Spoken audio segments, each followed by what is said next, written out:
From the Crush Studio in sunny Florida, this is the Disney Crush Podcast. And now your two tempests in a teacup, Dave and Tony Ann. On this week's The Disney Crush Podcast, what's the big whoop? Are there restaurants, attractions, and other things at Walt Disney World that you don't understand what everybody goes crazy over? The Disney Crush Podcast starts right now.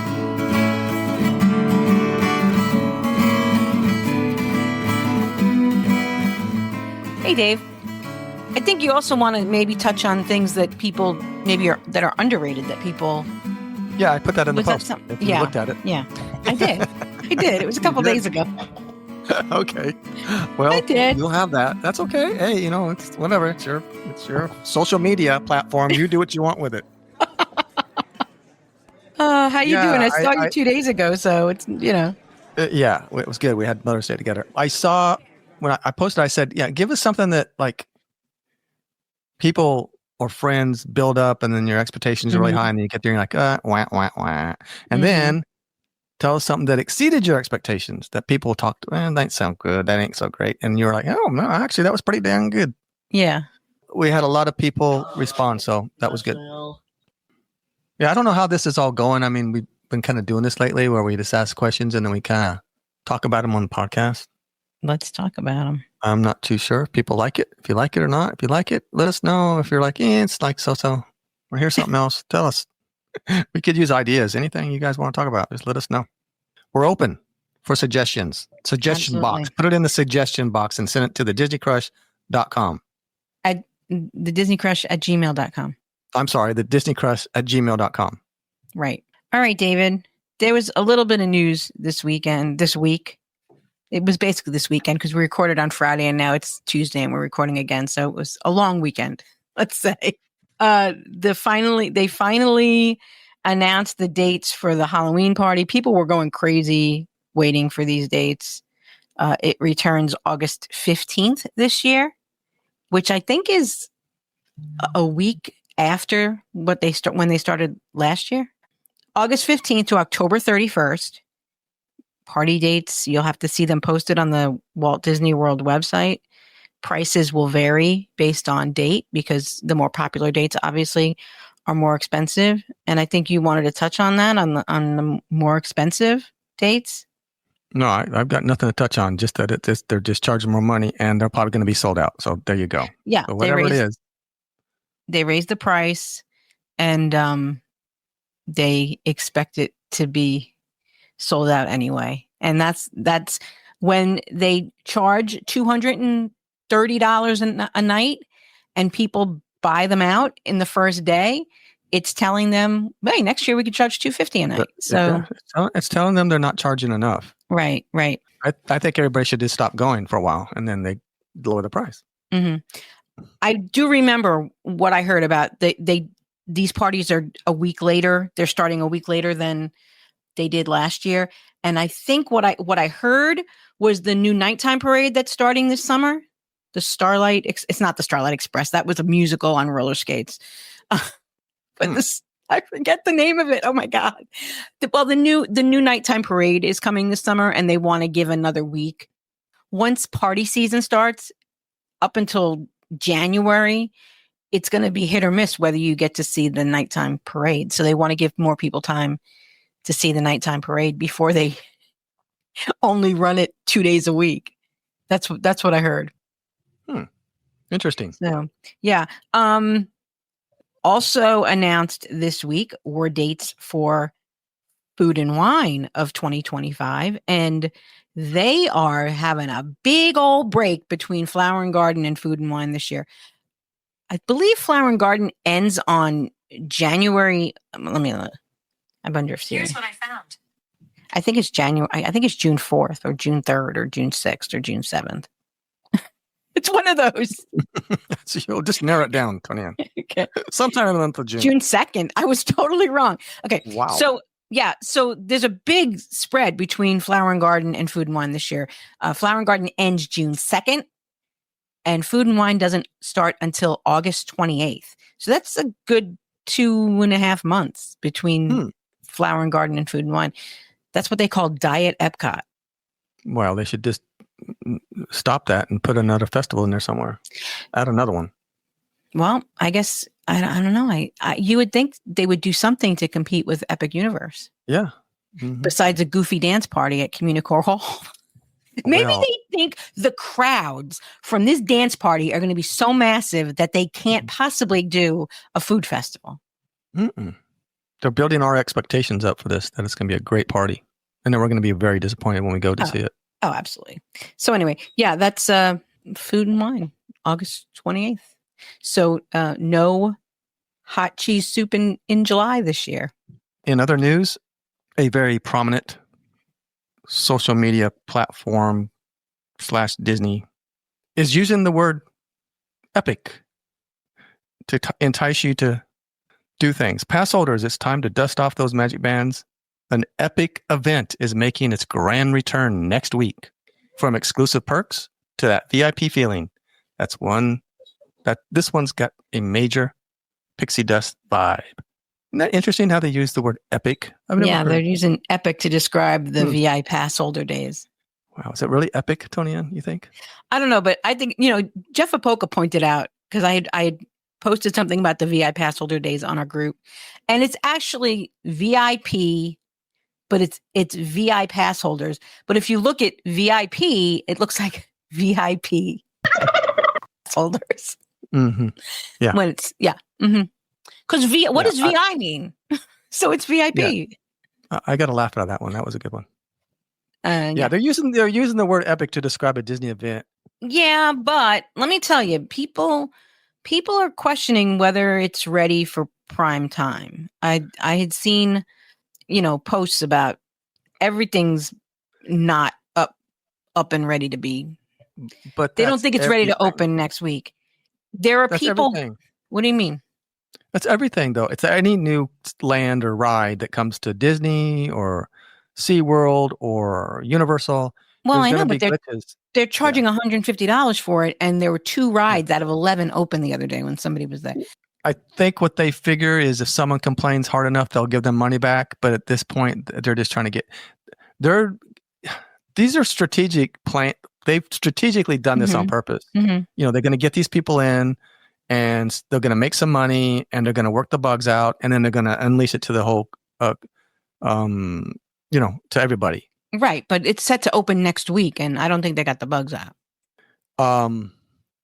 No. Well, I mean, look how long it took for a Flight of Passage. Oh, yeah, they still have bugs. Look at Rise. Rise still has bugs. That's the hazard of opening a new park, because everything is new. So, like I said, the other day, there were only 2 rides working. And when everything is new, Disney's actually kind of smart, because they open a new, 1 or 2 new rides in one park. And then they say, well, you've got 12 other rides you could go on. So, right. It's kind of hard to hide when 9 out of 11 rides are down. This VQ for the Harry Potter ride, the virtual queue that they're using, apparently it's a nightmare to get a virtual queue spot. You're right. I've heard a lot of negative stuff, but I kind of figured that was coming. But you're right. I didn't really think of it in that way. It's its own park. So you've got nowhere else to escape to kind of fill in the spots if something's not running right. Yeah. You're right again. Okay. And they're not even including the Epic ticket, like the park to park passes, their version of the Park Hopper. That ticket only goes between Universal and Islands of Adventure. It doesn't include Epic. Your Epic ticket is separate. Yeah. So if you have one day for Epic, that's your day for Epic. And yeah. Yeah, I've heard some friends of ours and some people have been going over there, and they're like, it's okay. This person says, go ahead. I'm sorry. No, I was going to say, and we're talking about how many things were broke down and not running and glitching and et cetera, et cetera. This person posted on May 7th. Hotel early entry. Minecart is closed for the day. Stardust never opened, and it's now 6:30 p.m. So I wasted a hotel stay for early entry. I stayed at the new Stella Nova Resort, checked in last night, and our air conditioning quit working in the middle of the night. When I asked maintenance for maintenance. They said it wasn't an easy fix, so they'd have to switch our room for tonight. No problem. I appreciate the switch. We were lucky enough to get a virtual queue for Ministry of Magic, but we got stuck on the ride for an hour and they had to get a ladder to evacuate us off. Fire drill is also closed for the day. I rolled my eyes at all the previous complainers on this page, but it's a real frustration once you are having to navigate it. Maybe if they didn't charge people full price, people wouldn't be as upset with half a working park. Well, earlier you said that they need to take stock in what Disney does. And why don't what they should have done is made it available to pass holders for free, like a preview, like Disney does their stuff, and kind of give the pass holders a preview. And if it breaks down, you're not going to be that upset. You know what I mean? You're going to be like, you can't complain.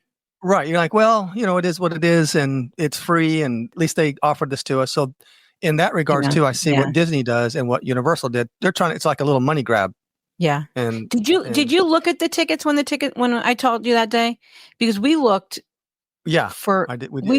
We looked for May 16th, and for 4 of us, it was going to be $500, and we just were like, nah. Let's just wait this one out a little bit. Yeah. Mm-hmm. Yeah. Until they get the bugs out, and let's just wait. So that's what we decided to do. But it's very telling that they opened these preview days to the general public, because originally it was just going to be for pass holders and cast members and hotel guests. And I think they had allotted, did I talk about this on last week's show? They had allotted like 10,000 tickets a day for pass holders, hotel guests, and cast members. And they were getting like 6,000 and 7,000 they were selling a day. So that's why they opened it up to the general public, to try to get another 4,000 people in the park. And those tickets didn't, I mean, I don't know if they're available now, but I was all worried that day that we wouldn't, we got in the queue and then I looked that's what Disney 3 hours later and they were still there. Right. And that's what Disney's done to you. See, they throw things at us like that, and then we jump online and try and tell our friends, get online now, because they go quick, especially when it's free and you get a pass holder preview ticket. Have you heard about the stairs? Oh, the stairs. No, I don't recollect. Apparently the queues at this park is a lot of stairs. There's a lot of stairs, which I'm like, my knee hates stairs. So, but the Super Mario Land, the Dark Universe Land, a lot of stairs. Really? No elevator, no. No, I think there's got to be for handicapped, but the queues have a lot of stairs, they're saying. Huh. Oh well. So it'll be interesting to see. I think they have to do that because they don't have the luxury of space like we do at I own Walt Disney World. Universal's really into health and fitness, and they're trying to get everybody to walk stairs. Oh, is that what it is? Is that what it is? Yeah. That's what I was told. They sell you a bread cone full of macaroni. Well, that's it. They figure you get hungry by the time you climb those stairs, that mountain to go on that ride. You're going to be exhausted, thirsty, and hungry. And they figure on the way down, we're going to grab them. I also saw a report the other day about in Harry Potter Land, there's a restaurant. There's the main French restaurant that everybody's going to, and they're all getting the butterbeer crepes. But apparently, like in a corner, there's like a little hidden restaurant that's empty and nobody's in. And apparently it has really good food. I don't know the name of it. This is great reporting. I don't know the name of it. But okay, and no one's going to hold you to this one. Listen, it's going to be a little sleeper probably. And now that it gets out, it'll eventually get out and it'll be crowded like everything else. Yeah, you heard it here first. There's a better restaurant in Ministry of Magic Wizarding World. All right. That's all. I have a little bit of Facebook if you want to do a little bit of intro. Oh, a little bit of Facebook. This week's the good, the bad, and the ugly of Facebook. Pew, pew, pew, pew. Bing. I saw this in another Disney group, and it brought up a thought. This is called pinning or clipping, My daughter plays travel volleyball and it's very popular. Essentially, you decorate clips and you clip them on somebody you're trying to encourage. That being said, would you be okay if this happened to you in the parks? So basically, it's a clothespin and they have it they've painted the clothespin and they put "you're great" on it, or this person did a Disney one, so they have it painted in Buzz Lightyear colors, white and green and purple, and it says "to infinity and beyond," and it's a clothespin. And apparently amongst cheerleaders and volleyball players, the cool thing is to clip clothespins to people at these competitions, at these big tournaments, and they want to bring it to Disney. So while you're standing in line, strangers are sticking clothespins on you. Yeah, and I'd probably encourage them not to do that. It's going to get stopped pretty quick. Yeah, she got dragged. People are like, "No, don't touch me. No, I don't want strangers putting stuff on me." A lot of the people though in the cheer and volleyball community did say it is a popular thing, but we don't need another thing at Disney. We don't need something else to carry in our park bags. We don't.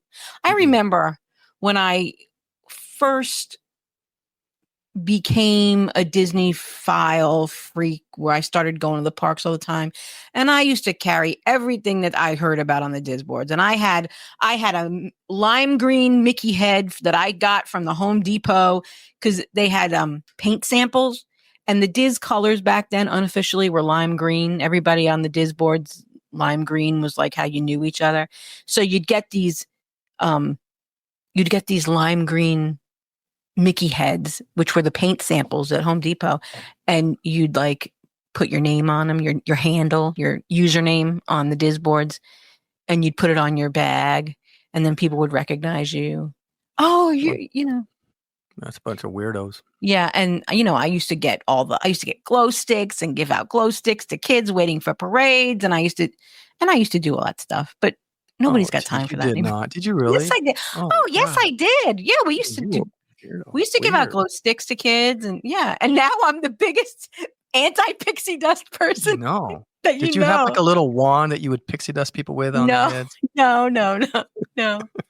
Oh, but I remember going through that. I remember that excitement of wanting to do stuff like that, and now I want as little in my park bag as possible. I don't want to lug stuff around. I don't want anybody clipping things to me.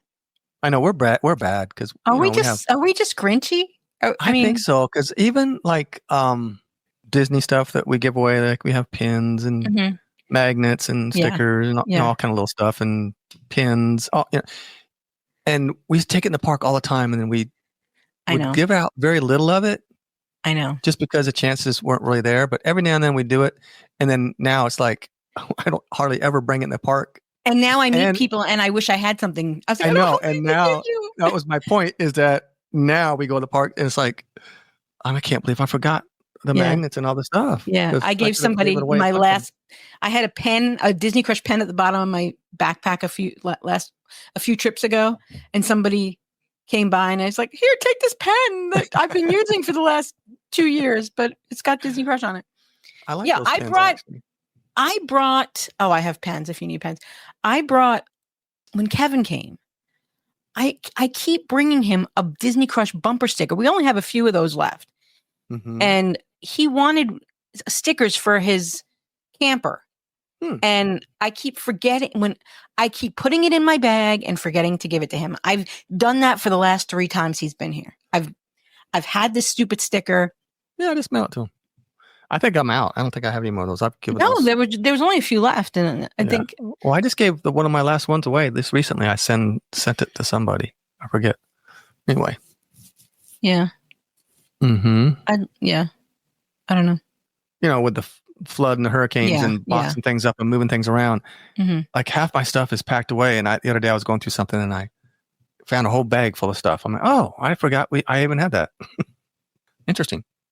And I see things come, like we get emails all the time with, get 70 mugs for $10. That's not what they cost. And I'm like, do we really need? Maybe we should order these. Maybe not. Yeah, there's been some things that were really good. I think the pen. I like the pen. I don't know why, but pens. Everybody likes a pen, and they write pretty good. I like the the original pens we ordered, not the second batch, but the Okay. original pens we ordered, the company was so sketchy. Mhm. They took like 4 months to come. And I was like, I just sent you all this money. Are these pens ever going to come? I'm sorry. I got a frog in my throat. But so I didn't want to deal with that company again. And so then I dealt with a new company for the second batch of pens, and I don't like them. I like the first pens better. Yeah, that happens. Oh, the coffee cups were good, I think. Yeah, but you can't really carry those around the parks to give to people. No, that's true. That's why we don't do that. That's like we have some hot sauce, and I brought one. I guess in January for Andy, our friend Andy Hoffman, and he's And like, you forgot to give Tony, it to him. no. I gave it to him, and he's like, Tony Ann, I didn't check a bag. I just have a carry-on, so I can't bring this. You can't go through security because it's more than 3 ounces. So, yep. Yeah, I've mailed out quite a few of those. So, quite a few people out there had the hot sauce. Yeah, and those were on sale. I don't know where you were. You were like, I don't know. You were away, and they went on sale again. And I said, should I order more of these? And you didn't reply, so I didn't. But you were really busy with something, and I don't remember what it was, but it was something. Yeah, those are okay. I mean, we got some and we sent some out. I think I have 1 or 2 left, but they're a little sketchy because I got to wrap them really good when I send them out, and it's always scared they're going to break. Yeah. Right. But anyway, this is probably riveting. This is probably riveting for our listeners. We're talking about our inside baseball here. Or off the tracks again. Don't even know how we got on that subject, but let's circle back to wherever we were. What were we talking about? We're talking about clothespins. We're talking about the clothespins. Yeah, that the lady puts the clothespins on the people's bags and clothes. And no, I don't want you sticking things on my clothes. No, because a baby could be in line. A 9-month-old baby could be in line with their dad, and the baby could turn around and take that clothespin, start sucking on it, and it goes down there. No, yeah, I just see all kind of bad things happening. Right. Yeah. And I don't need anybody putting a pin that says "to infinity and beyond" on my butt. No.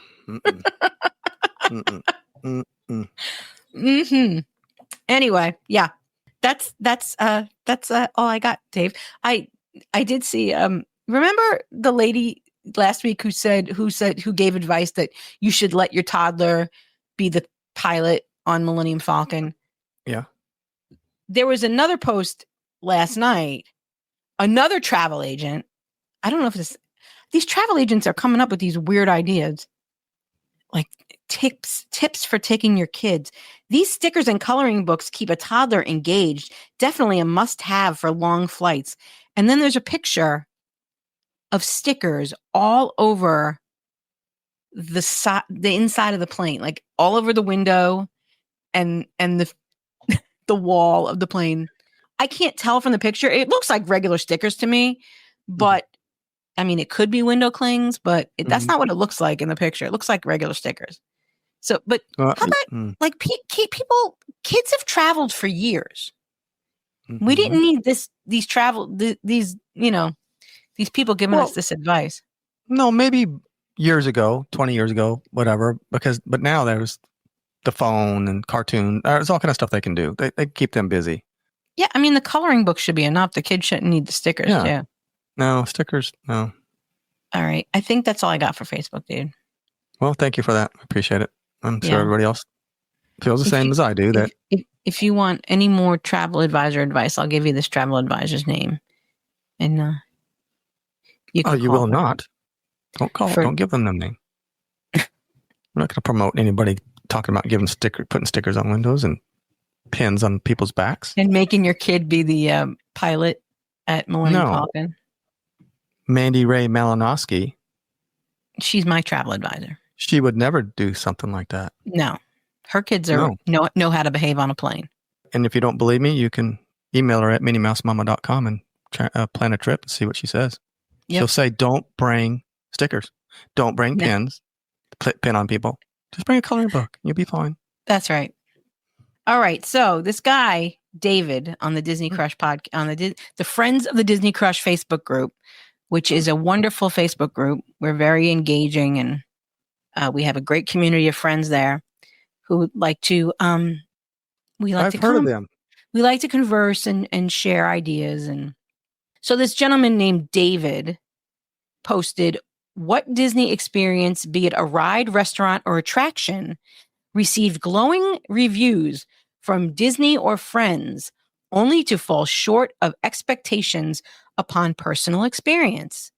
Then please share an experience that surpassed expectations.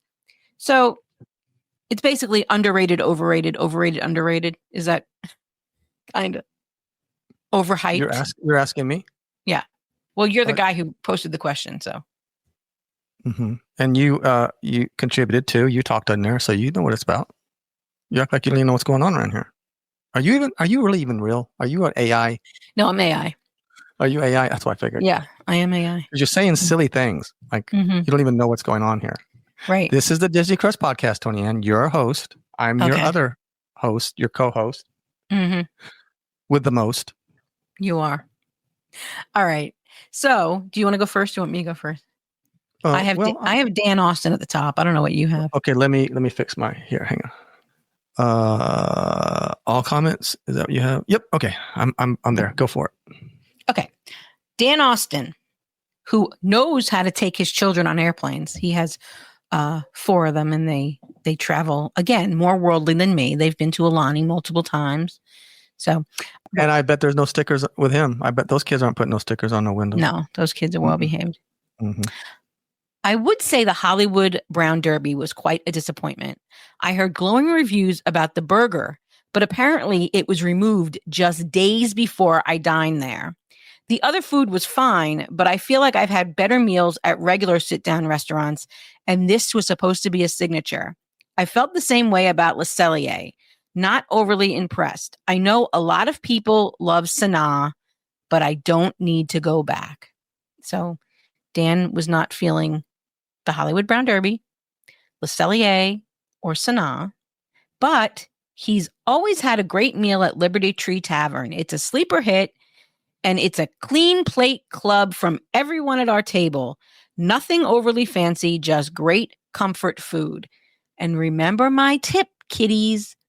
It's the same food at Diamond Horseshoe. So if you can't find a reservation that meets your needs at Liberty Tree, you can go to Diamond Horseshoe. Same food, same menu, same kitchen, same everything except for the seats. So, and you don't have to walk upstairs to go to the bathroom. I don't know that for sure, but I know at Liberty Tree, you have to go upstairs to go to the bathroom. Also, the butcher board at the Polite Pig has always been a hit with our family. Meats are spot on and the sides are incredible. Boma is also hyped, but always delivers some incredible quality food. So you and I, we shared the butcher board at Polite Pig. Yeah, it was good. Yeah, there were like 6 of us. And I mean, we got a few extra things, but yeah, we were able to split that and taste. We all got a good taste and everything. Yeah, it was plenty of food, and actually it was pretty good if I remember right. It's been a long time since I've been there. And I'm kind of with him on the Brown Derby because it sounds like what happened to him happened exactly to me. I'd had the burger before, and I went back to get it again with some friends, and just days before that they had taken it away. Yep. And I was very disappointed. One of the better things they had there, actually. And that seems like it happens a lot to me. Like all the things that I really like seems like they. And I know woe is me, but it seems like they take away so many of the things I like the lobster thermidor at the Grand Floridian Cafe. I used to love that burger. It was a lobster with a hamburger, and Scallop Forest at Raglan Road, the Smoky City. It had a really good cheese dippy with potatoes in it, and it was just so good. And the hamburger at Brown Derby, all these things that just keep taking away. Yeah. Well, I was at Brown Derby with Judy, with Auntie Judy, our friend. It was like right before the 50th anniversary. It was like the day before October 1st. We were there, maybe 2 days before. Maybe the day before. Whatever it was. We were there, and she got, or maybe Ken got, one of them got lobster, and the server said, that's the last day it's going to be on our menu. As of tomorrow, there will be no more lobster. And that was the same day that the lobster thermidor burger came off the Grand Floridian menu. And I'm wondering if it was a lobster supply issue. But that was years ago, and they never brought it back. But it was the same day that when Brown Derby stopped serving lobster, that Grand Floridian Cafe stopped serving lobster. So I don't know. You know, something interesting I found out about lobster is that back in the early 1900s or before, Yeah, I know they used to serve that to prisoners because it was like junk food. Yeah, it was. Yeah, it was plentiful and right. Yeah, they had so many of them, and they just thought it was the worst. What's the worst thing we can feed these people is lobster. Yep. If I ever go back in time, if there's a time machine, I want to go back as a prisoner so I can get a lot of lobster. Well, if you think about it, if they weren't cooking it, if they were just like, because if lobster's overcooked, it's just chewy. So I mean, it's pretty bad. So it's got to be cooked. So they might not have had, the best chefs working for the prison. Are you telling me there weren't gourmet chefs in these prisons, Tony? No, probably not. So it probably was gross. Oh, chewy lobster again. All right. You want to take Tom Ellison? Our friend Tom Ellison. I don't know. I don't really have lofty expectations about Disney World. Most everything has generally made us happy. Some things that get our nerves is generally driving by other guests. Is generally driven by other guests. Mm-hmm.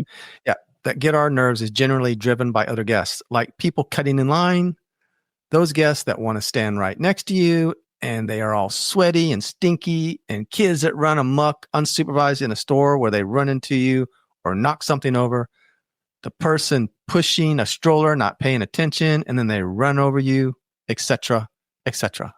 I feel you, Tom. He's not wrong on any of that, actually. No, he's not. I've gotten, he's been a little grumpy, though, I think. In the heel, when you get the stroller in in the back of your, Oh, I've had it many times. Mm-hmm. I've had a stroller in the back of my house. I've had ECVs. I've had, stinky people. Mm-hmm. So Marianne of the My DVC Points community posted Dole Whip. Everyone goes on and on about the Dole Whip. And my thought is Dole Whoop. Well, we here at the Disney Crush, we talk about the whole whip, which is the fact that the Dole Whip is hollow inside because Josh wants it that way. And Dan kind of went back and forth with her because I guess Marianne is known for not liking Ohana too, because he said, I thought you were going to bring up your love for Ohana.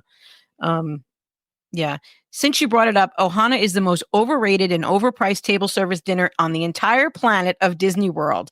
Seriously, meat upon meat that is blasé at best. Sides are meh. And if you eat enough to fit the price tag, you have no room for the bread pudding, which may be the only good thing on the entire menu. Been to Hawaii, Ohana is lame, overpriced with crappy service in a hurry to turn over tables with speed. Ohana is run by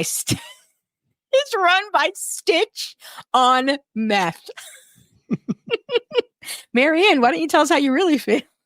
Yeah, I mean, you shouldn't hold back so much, Marianne. We need to have Marianne on the podcast. Yeah, we really do. When we're talking about having other podcasters on, we need to have Marianne on. Okay, Marianne, reach out to us so we can figure out a date. You need to come on. We'll get you on. We need to get Chad's written permission to release her, probably. A non-compete clause. Or right. We had Ohana, I guess, for dinner 2 years ago, Dave.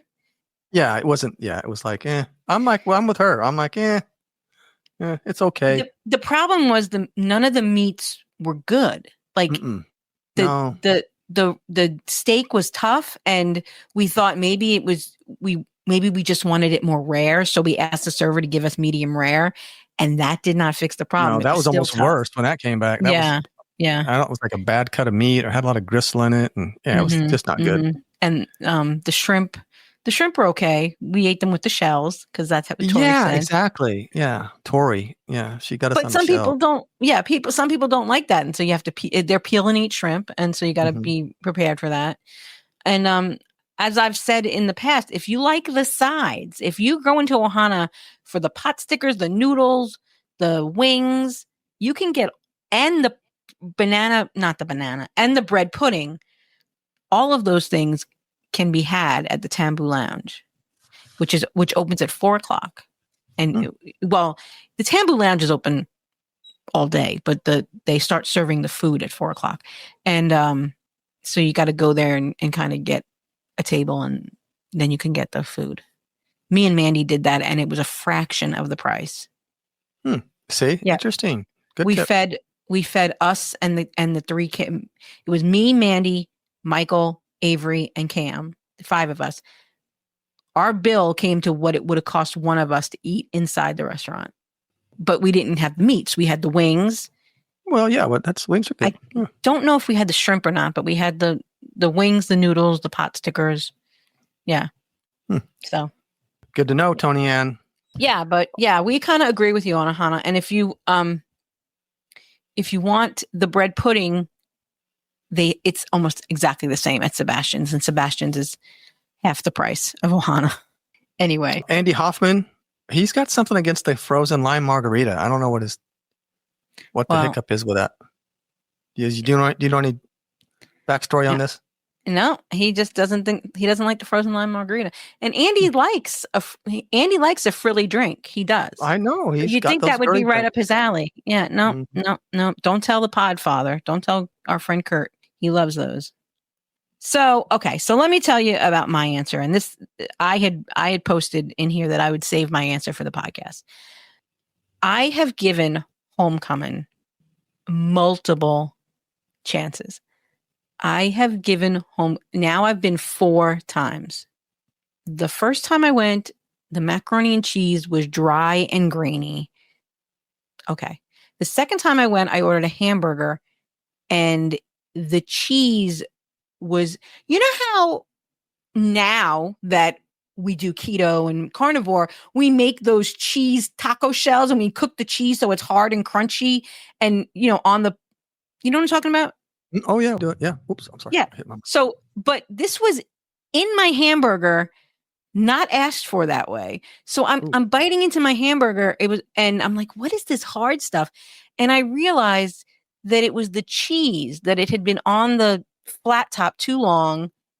And so I had this hard, crunchy cheese in my hamburger, which I wasn't expecting.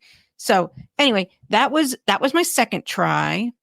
My third try was when I went with the boys, and the server upselled everything and asked my 12-year-old son, would you like those fries loaded for an extra $5? Would you like those fries loaded? Would you like the refillable squeezy mug? Would you he upsold everything, and nothing was that great. So my friend Glenn Kessler, he likes Homecoming. And no. He loves Homecoming. I don't know. I think he does. I think he's heard. Okay. He talks about it quite a bit. He's got pretty good taste food wise. I usually, a lot of the things he likes, I like. Sometimes he eats weird things like bugs. I don't do that. But so I trust his opinion as far as restaurants. So he said, Tony Ann, you're probably just ordering the wrong thing. You need to come with me. We will go together, and it will knock your socks off. So 2 Augusts ago, we went, and I had a great time. We had brunch. We had lots of friends there. It made memories. I hear a butt coming. Made memories, but the food just sat on my stomach like a lead weight. Now, by this point, I wasn't eating like that. I was at the point where I really wasn't eating a lot of carbs. So having that heavy meal after maybe that was it, but it just, it was biscuits and gravy and but fried chicken. But was it good? No. I also think it's because I live in the South, and that kind of food can be had. Right. So I don't know. But everybody loves Homecoming, and if you love Homecoming, I'm not begrudging you. It's just not for me. It's just not for me. I can't. I go in there and it's $32 for 2 pieces of fried chicken. I have a problem with that because I could go to Publix and get fried chicken for $7.99 for an 8-piece. Yeah, but you can't compare the two. Well, no, because Publix is better. Because Publix is better. Well, okay. Well, yeah, it's better, right? But you can't compare the prices. But did they have buttermilk biscuits? They did. It was brunch, so there was and we ordered a lot of things for the table. That's how we order when we go. A lot of our friends, we order a bunch of things, and then we just all kind of try a little bit of this and a little bit of that. So, there were things I'm sure that I liked, but I just don't remember. Like, I enjoyed the company. I'll give it that. Okay. So anyway, yeah. So Homecoming is my the one I just don't get what people love about it. And people love it. People love that place. They do. I talk about it all the time. They say, where should we take our grandmother for Mother's Day? Homecoming. Okay. And I've never eaten there, so I can't tell you how I feel about it. I know I went there when a large group of, I think it was Glenn was there. I think so. And of course, they're sweethearts. And they tried to get me to sit down and eat with them. And I couldn't. We were on the run. So we just stopped in to say hello. But I saw the food on the table and I was impressed by the food. I was like, I even told Veronica, I said, wow, that stuff looks really good. Yeah. Plated. It looked really good. So I don't know. They have a Cuban now, and I'm kind of curious. And I think they have a Cuban salad. I could be wrong. I think they have a salad that's kind of like the salad they have at the Columbia. The Columbia is a famous Florida restaurant. There's the original in Ybor City in Tampa. But there's a few around Florida. And there's one in Sarasota, and that's actually where I met my wife, Veronica. There you go. And there's one in Celebration if you want to go to the real Columbia and not Homecoming. But he's made a knockoff of that 1905 salad that Columbia is famous for. And I'd kind of like to try that. And I think he's doing a Cuban sandwich now too, which that's a Florida favorite. Yep, it is. Mm-hmm. I think that's the problem. He's going for Florida food in Walt Disney World. So I can get Florida food. It's like my friends from Texas or Kansas City shouldn't come to Disney for barbecue. No. My friends from Maine shouldn't come to Disney for lobster. So maybe your friends from Florida shouldn't go to Disney for Florida food. I don't know. Yeah. Okay. That's all I'm going to say about that. Amanda Philippone, Seven Dwarfs fell short for us. We like-ish the ride, but it was a lot of hype for what was received. What was built up and lived up for us was Flight of Passage. But again, I feel like I'm just stating the obvious. I feel I need to find more creative answers for your next question. No, you did wonderful, Amanda. And I agree, Flight of Passage is amazing. A lot of people don't like Flight of Passage for some reason, but I really enjoy it. I think Seven Dwarfs was, when you see a ride that continually has 75 to 95 minute waits, you think it must be great. And I think Seven Dwarfs is cute. And I think it maybe warrants a 45-minute wait. I think it's a quick ride. It's like a 90-second ride. It's a kiddie coaster. And I don't think it warrants 95-minute waits. I would never wait 95 minutes for it. I might wait 30 minutes for it. Maybe. 30, yeah, I think 30 is my tops for that one too. I agree. She went on then after that. She went on to say, and she has one more. I have one more. Gideon's. So much love from most, but just a meh from us. Summer House has better options. And I have to agree with Amanda again. Gideon's to me is a little bit overhyped. And although their cookies are interesting and tasty to a certain degree, they're just it's almost like they're trying too hard. It's just almost too much in a lot of them. And I've had Summer House, and I got to experience quite a few of the cookies there with the Daves, our friends. They had bought a bunch of them, different kinds, and we got to sit around at the campfire and we sample tastes of the cookies. And I have to say, Summer House to me was much better. I enjoyed those cookies way better than I did Gideon's. Summer House has a really good lemon cookie. I really like that. So I'm excited. We're going to Summer House for dinner. I still haven't been there for like real food, and we're going there for dinner next weekend. So I'm excited about that. Yeah. And Holly Austin, she agrees. She said, I do think the Summer House deserves more cookie love. Yeah, but I like that it doesn't have 4-hour waits. So let's keep that to ourselves. Right. And that's the hype on Gideon's. You know, Mhm.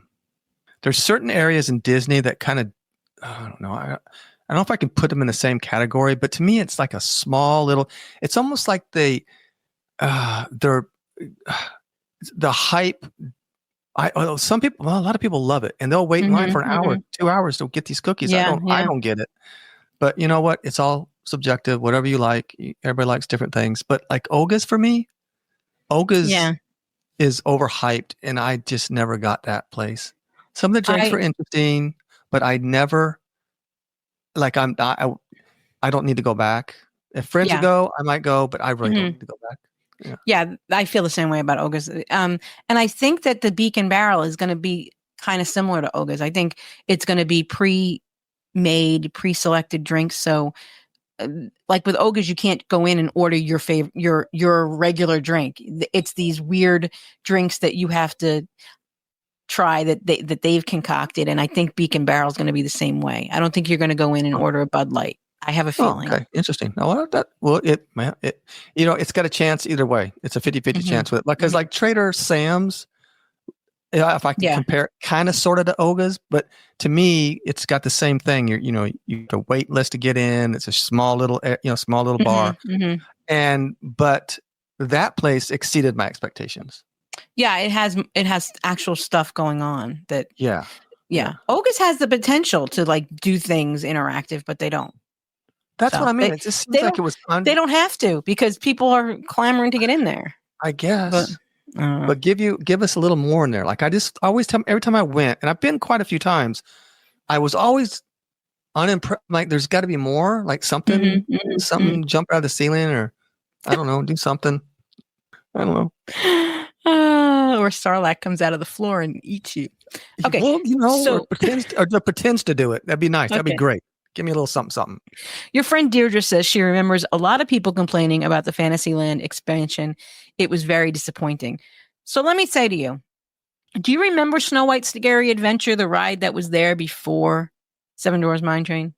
The ride that was over where the Princess Fairy Tale Hall is? That's probably back when I was going once a year, and I don't remember. It was a dark ride. It was actually a little on the scary side for kids because the evil queen, there was a scene where you see her standing in front of the mirror and then she flips and faces your car and she's the witch. She's the old hag. So that was kind of scary for little kids. But I dare say Snow White's Scary Adventure was cooler than Seven Dwarfs Mine Train. Maybe. I don't know. It might be nostalgia talking and I haven't ridden it in, how many years now, 15, 20 years or whatever it was. People are upset that they took a dark ride out to put a meet and greet. Like, even if they wanted to build that roller coaster, they could have put a different dark ride on that track, in that footprint of Snow White's Scary Adventure instead of the Princess Fairy Tale Hall. Mm-hmm. They had a track. They didn't have to demolish that whole thing. They could have retrofitted it and put a different ride there. I think that would have been cool. And what Deirdre's talking about with that Fantasyland expansion, I get it. Because we got Belle's story time with Belle, which is actually really cool and it's cute, but I think people don't know about it. It's really good for kids with families, families with kids. It's really cute and there's some cool effects in it. So I think that's worth people's while. Be our guest. I wish it would go back to the way it was before COVID, when it had quick service breakfast and lunch and then the dinner. Because what they have now, it's $70 for a prefix meal, and it's not great. So I don't know. And it's not a character meal. The beast walks through the dining room. Mm-hmm. That's like, okay, what's that about? The Ariel ride was part of the expansion. The Under the Sea with the Little Mermaid ride, and I mean that's cute, but it never has Yeah. more than it's a walk on usually. Mm-hmm. sometimes, the most busy of days, maybe it gets up to 30 minutes, but Yeah. I and like then that they, one better than a lot of yeah, things. yeah. And then they moved Dumbo. Dumbo used to be right behind the carousel, right? And they moved Dumbo. Dumbo used to always have 90-minute waits because it was a slow loader and it only held a limited number of people at a time. And Dumbo was a favorite of children. Dominic, that was his favorite ride. We had to go ride Dumbo every single time. Oh And my it was a God. 90-minute wait. Oh, that's So painful. they did improve that situation. Dumbo is now usually not a very long wait at all if you want to ride it. But they took it like out of the spotlight. Like it used to be you walked into Fantasyland and you saw Dumbo and all the kids wanted to ride Dumbo. Now it's tucked away in that corner and it doesn't even have much of a wait. They doubled the ride capacity, but I don't know. It's kind of tucked back there. So I don't know.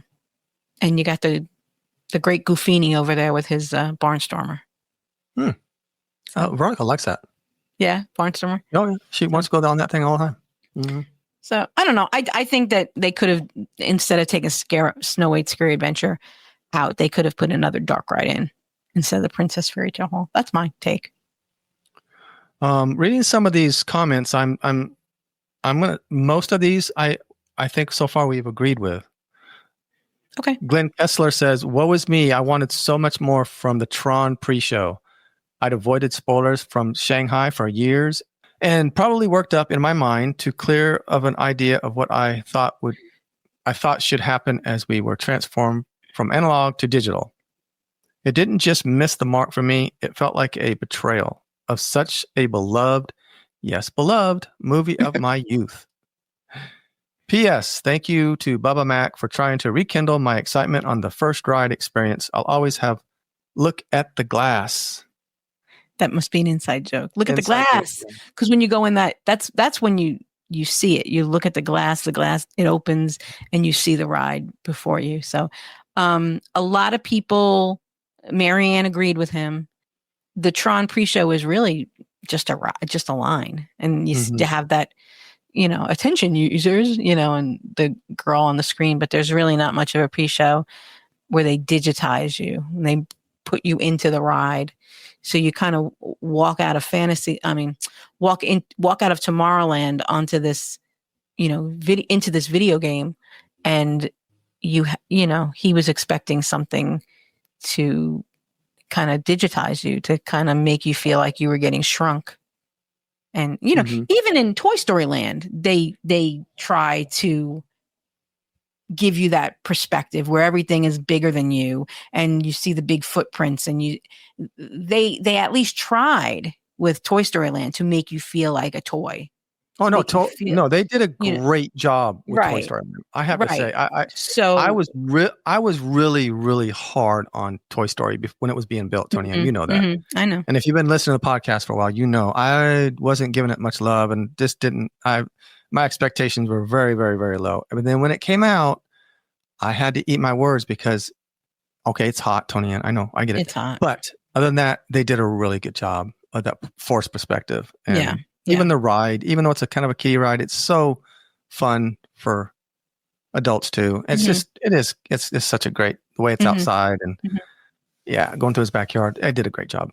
I think Tron is a disappointment if you don't know what you're going for, if you've never ridden it before, and you see that it's a 120-minute wait. So you wait because it's the newest ride. It's the new, cool, speedy roller coaster. And you see the people from outside going through and they look so, they're whipping around and it looks so cool. So you wait in line and then you get on the bike and then it's over in 63 seconds. Yeah. After you what waited happened? 2 hours. When we were on the People Mover, the carts comes by and you used to be able to get a good little view of it. And I remember taking pictures of it for months and months and months while it was being built and kept taking pictures the whole time it was being built. And I was so happy. I couldn't wait for that to come out. And then when it came out, I was like, oh, that was not that great. Yeah. And another thing is the locker system is, oh my gosh, maybe it's just me, but to me, it just seems like a cluster, I don't know. I think the way they do that is pretty good, that because when you go in, you get the locker, and then when you come out, you open it from the other side. Because from what I understand, that's not the case at some of the Universal rides, and it's more of a cluster because you got to go back, and it's. I don't know. I know that they have new technology now in the new land. I think it's facial recognition now. Interesting. Yeah. So it's facial recognition, if I'm not mistaken. And the facial recognition, I don't know what I did. I did something at Tron. I forget, but I messed up and couldn't remember my locker, and I don't know. Anyway, you had a strap. Didn't you have a strap get stuck in the locker? Yeah, that too. And you couldn't pull it through. Yeah, so I've had a bad. I'm like you with Homecoming. I've had a couple of bad experiences there, so I'm not real happy with Tron. I was actually pleasantly surprised with Tron. I will say, when I saw the video from Shanghai and they told us they were going to build it here in America, the first thing I said was, Americans aren't going to be able to ride that because we're too heavy, we're too fat, and we're not going to fit, and we have bad backs, and we're not going to be able to fit on that ride. And I was pleasantly surprised at how inclusive that ride actually is, much more inclusive than I thought it was going to be when I initially saw the video from Shanghai of what it was like. It's actually not that uncomfortable. And I have bad knees, and I thought, and I can get on the bike, but even people that can't get on the bike, they enjoy that back seat ride. And getting on the back seats, the back seat's just like a regular roller coaster car. Even Veronica enjoyed the back seat. She doesn't like roller coasters. I think I'd like that one better because bending over like that, it's a little uncomfortable actually for me. I don't know, but it seems like you got to really bend down way far, and it's just, I don't know. It's like you're really straining forward. So I think that back seat, I'd probably ask for that back seat if I could. Next time. I was terrified the first time I rode with Michael because I really didn't know what to expect. And I didn't know how he was going to handle getting on the bike. And now he's an old pro. He's like, oh, yeah. And we've said this before. If somebody has a lightning lane for me to go on Tron, I'm going on. Don't get me wrong, but I'm not waiting 90 minutes for it. Same. Facts. So Christina. Marianne chimed in too, and she really likes what Glenn Kessler said. She said, "Amen, Glenn. Amen." She's all over the place. Yeah, she is. She likes this post. Christina Marriott, I kind of feel her on this one. Beaches and cream grilled cheese. I'm no chef, but it seemed like the cheese was the processed Kraft singles. Very disappointing.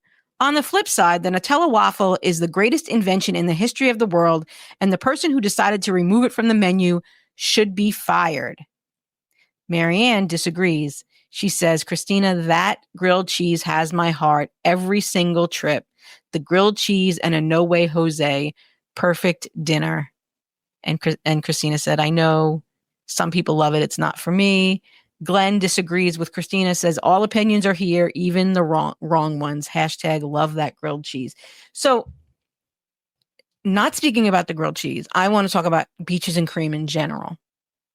People love that grilled cheese. Go have your grilled cheese. Go have your No Way Jose. No Way Jose is very good. I've had it, but you can get it across the water at the Boardwalk ice cream shop. It's called something else. It's called like the All-American Sundae or something like that. Don't quote me on the name, but it's the same exact sundae. It's the peanut butter sauce with the chocolate and the chocolate chips and the peanut butter chips. It's the same exact ingredients. Same exact ingredients can also be had at the Plaza ice cream shop in Magic Kingdom. You can get your No Way Jose without going to Beaches and Cream. I've said this for years. It's Edie's ice cream, which you can buy at the grocery store. That's all they serve there is Edie's ice cream. It's nothing special.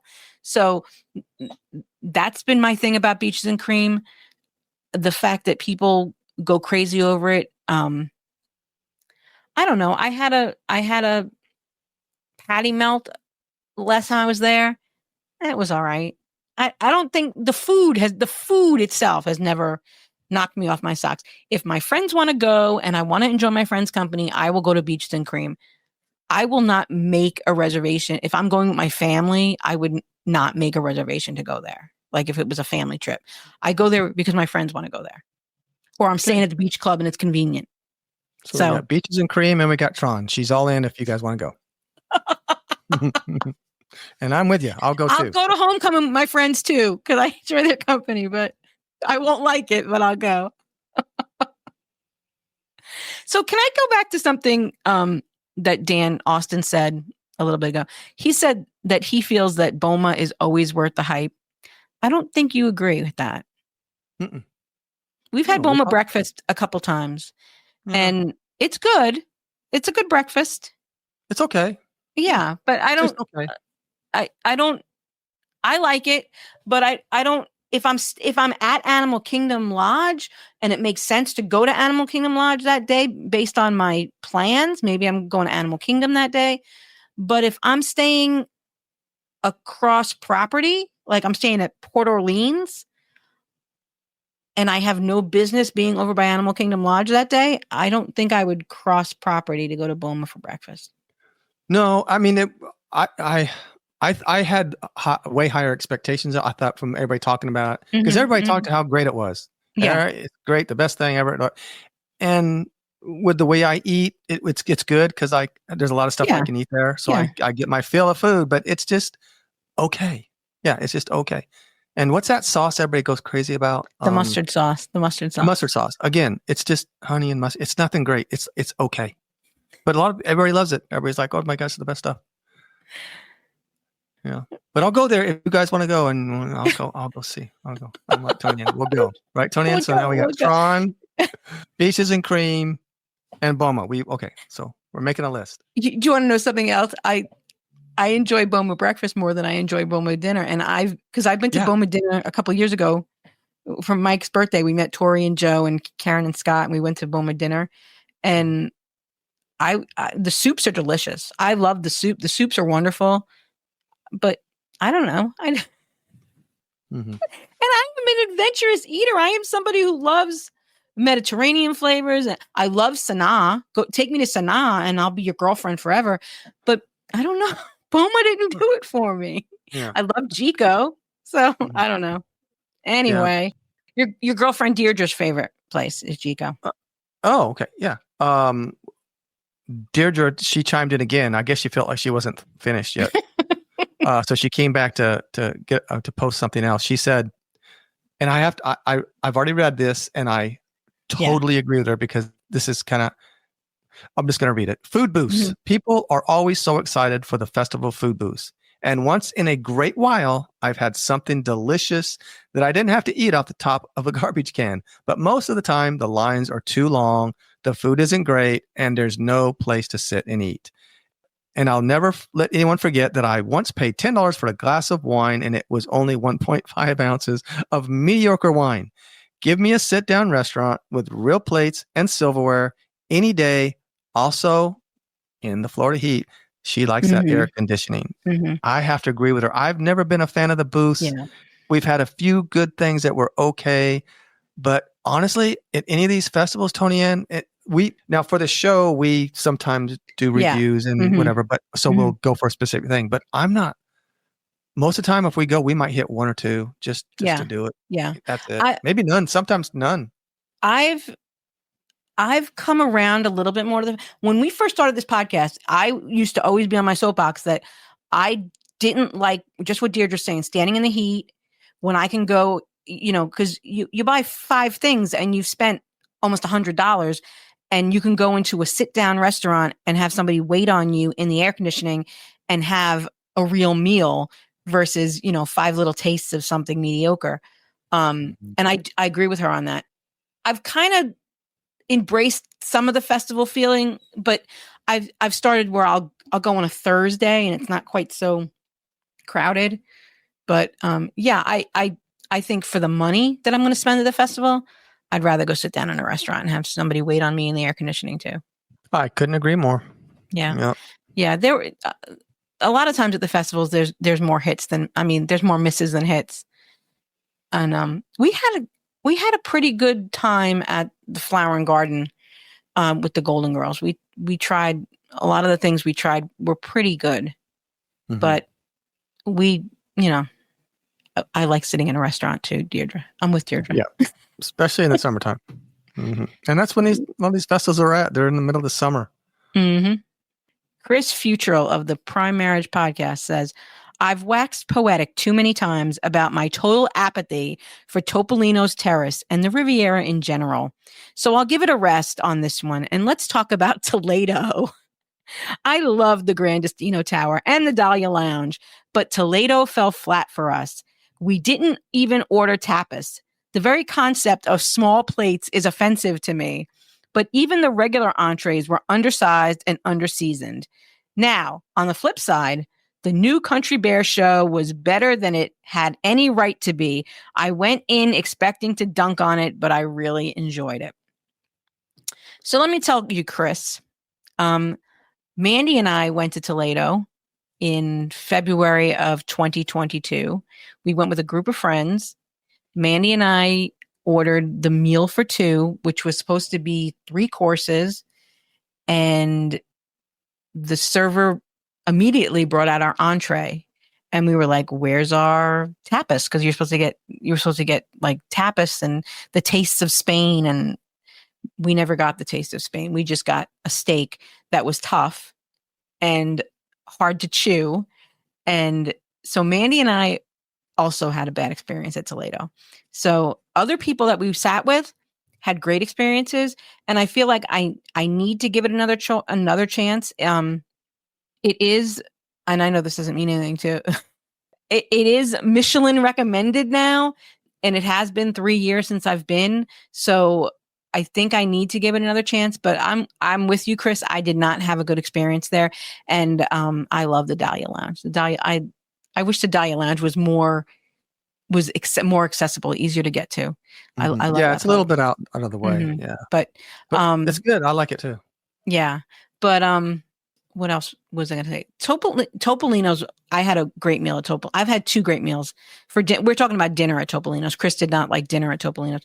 I had 2 great meals for dinner at Topolino's, so I can't agree with him on that. So, but Toledo, you got me. And Country Bears is delightful. The new Country Bears I went in there expecting to hate it. I wanted to rag on it, and I can't because I just couldn't stop smiling. The smile never left my face from the first downbeat.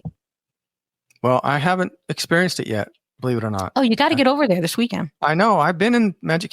For some reason, I've just been missing it. I don't know why, but I have to get over there soon. Get over there. Kayleen Stunt says, usually everything is really nice, but Be Our Guest restaurant was kind of disappointing. It was kind of like a cafeteria. We simply loved Wild Africa Trek at Animal Kingdom. The attention to detail, getting a personal tour so close to the animals, and the food was wonderful. Yeah, I want to do that Wild Africa Trek. That's the next one on my bucket list. That's what we talked about. Be Our Guest restaurant a little bit earlier. It is like a cafeteria. It was actually set up like a quick service in the beginning, and now they're trying to make a signature restaurant out of what was once a quick service restaurant. So yeah, it's what do they call that? Putting lipstick on a pig or something? Mm-hmm. Mm-hmm. Yeah, Veronica wasn't really. I haven't even done it. I for some reason we were supposed to do it, and I had to go somewhere and do something. Mm-hmm. Her and my daughter Olivia did it, and they weren't impressed. Now I have not been to Nine Dragons since they changed the menu recently. People rag on it because it's Chinese food, and you can get Chinese food at home and for a lot cheaper. And my saying is, well, you can get hamburgers at home for a lot cheaper. You get tacos at home for a lot cheaper. You get pizza at home for a lot cheaper. So that doesn't really hold water with me, that argument. I'm not saying go in there for the entrees. I'm saying I like going in there for appetizers and adult beverages because they have a full bar in there, and there is never any trouble getting seated in there. So if it is a hot swamp butt Epcot day and you need air conditioning and a drink, you can go into Nine Dragons. You can get a nice drink. You can get air conditioning and have a few appetizers. The appetizers have all been good that I've had. They have bao and they have all kinds of other stuff. And every appetizer I've had there has been pretty decent. So that's my surprised underrated thing, I think, is Nine Dragons. It gets dumped on. I don't know. I'm not. Bam! Drop the mic, Tony Ann. Yeah, it does. It does get bad reviews. I don't. Like I said, I'm not saying make that your dinner on your anniversary or anything. I'm just saying, if you want to get out of the friggin' Florida heat, go in there. Although now the pass holder lounge will be open in Morocco. I know. I can't wait to get pampered over there. Oh, yes. They have women going around massaging. They do? Oh, Yes. interesting. And belly dancers. Yes. Wow. Oh, yeah. Anyway, yeah, but I mean, is there anything else? I'm trying to think of what else underrated I love. You love the French Well, movie? I'm just going to go through a quick list Okay. of stuff. I got Galaxy's Edge. You think it's underrated or overrated? I will say this.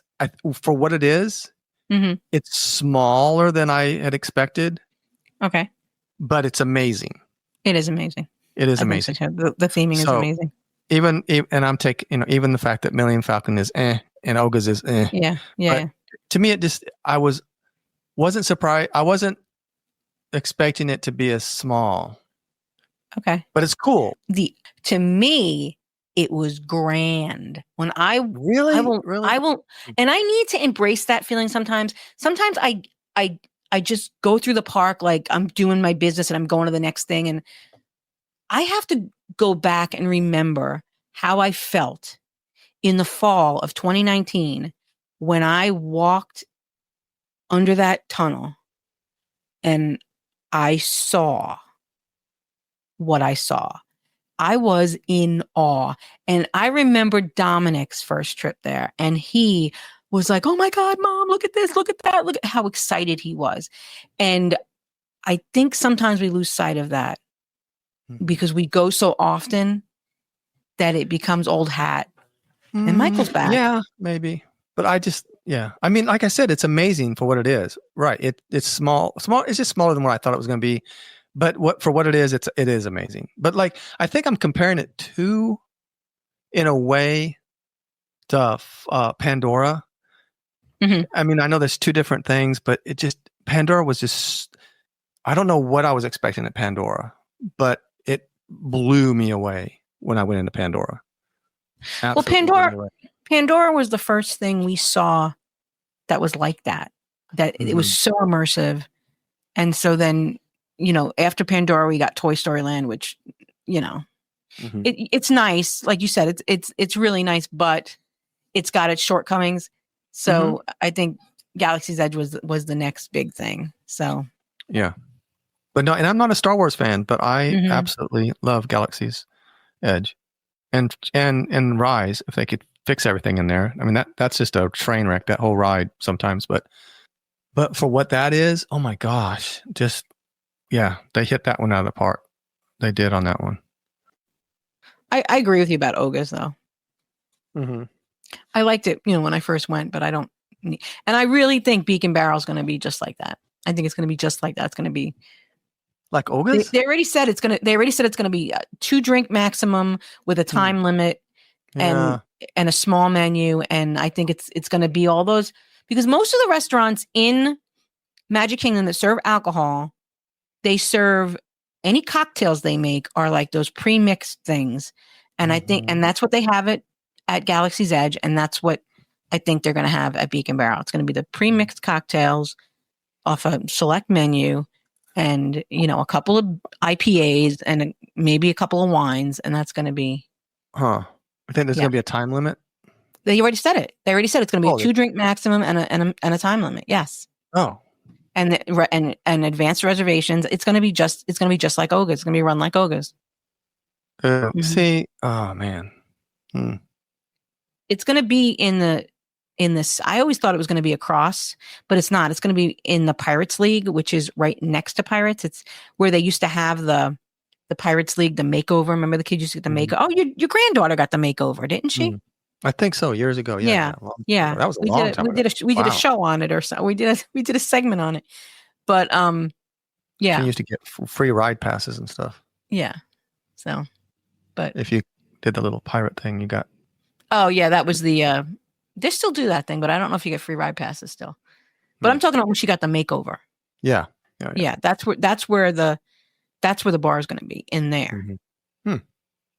So it's not a big. Well, it should be packed all the time because there's nowhere to get alcohol in Magic Kingdom, so that place is going to be packed. Well, it's going to require advanced reservations. So Uh-huh. it's And they'll probably have you can get advanced Captain, reservations for Jungle Cruise and get for Jungle Skipper and get alcohol too. So okay. I'll probably have Captain Jack in there too. Sparrow. Captain Jack Sparrow. I don't know. He might come in and out. I don't know. That would be kind of cool. That would be cool. Yeah. As excited as Chris is for the Country Bears, is how not excited about Tiana's Bayou Adventure I am. I love the ride system. It was my favorite before. I will still, again, if I have a lightning lane, I'll ride it. But I won't wait 60 minutes for it. And it's the storyline. It's the lack of storyline. And as my son Dominic said, there is no conflict. It's just we're going down the bayou. We're looking for some musicians for our party, and we're going to make you a bug so you could get the bug musicians, and there's no conflict, and there's nothing to be frightened about. Yeah, the storyline that they were going for doesn't really resonate. It just falls short of any kind of. I don't know why they didn't just follow the storyline of the movie. They're into this new thing where they want to do this after the movie storyline. They did that in Galaxy's Edge. Galaxy's Edge does not follow any movie storyline. But so with this, they made a whole new Tiana persona in her new safari outfit, her explorer outfit, whatever you want to call it.